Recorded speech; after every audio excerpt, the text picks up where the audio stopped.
ஜப்பானை சேர்ந்த ஒரு 11 வயசு குழந்தை நூற்றுக்கணக்கான கொக்கு பொம்மைகளை பேப்பரை வச்சு செய்யறாங்க. இது எதுக்காண்டினா அதை தெரிஞ்சதுக்கு முன்னாடி மறக்காம சப்ஸ்கிரைப் பண்ணிக்கோங்க. சரியா 1945 ஆகஸ்ட் 6ஆம் தேதி ஹிரோஷிமா மேல அமெரிக்கா நியூக்ளியர் பாம்பை போடுறாங்க. இதனால பல மக்களும் பாதிக்கப்படுறாங்க. அந்த மக்கள்ல இந்த குழந்தையும் ஒண்ணு.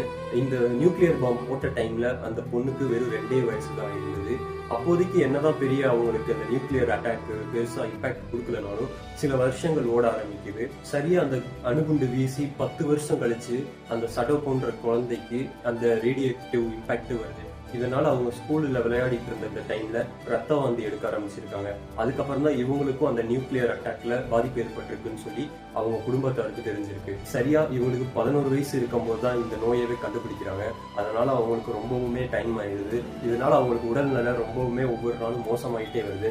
இந்த டைம்ல தான் அவங்க ஃப்ரெண்டு வந்து அவங்க கிட்ட 1000 கொக்கு பொம்மைகளை செஞ்சா அவங்களுக்கு இருக்க நோயெல்லாம் குணமாயிரும், அவங்க நீண்ட ஆயுளோட வாழலாம் அப்படின்னு சொல்லி ஜப்பனீஸ் நம்பிக்கிட்டு இருந்தாங்க. இதை வந்துட்டு அந்த குழந்தைகிட்ட அவங்க ஃப்ரெண்டு சொல்லியிருக்காங்க.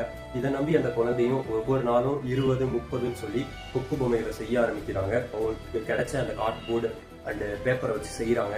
இதுக்கப்புறம் ஒவ்வொரு நாளும் அவங்களோட உடல்நல மோசமாகிக்கிட்டே வருது. ஒவ்வொரு நாளும் 10, 5, 7ன்னு சொல்லி கடைசியா ஒன்றை வந்து நிக்குது. அதுக்கப்புறம் அவங்க ஒண்ணு கூட பண்ண முடியாத நிலைமைக்கும் போறாங்க. கடைசியா அவங்க இறந்தும் போறாங்க. வீடியோ பாக்குற நிறைய பேருக்கும் இந்த கதை தெரிஞ்சிருக்க வாய்ப்பு இருக்கு. ஒருவேளை இந்த கதையை ஆல்ரெடி நீங்க எங்கேயாவது கேட்டிருந்தீங்கன்னா மறக்காம அது எங்கன்னு சொல்லி கமெண்ட் பண்ணுங்க.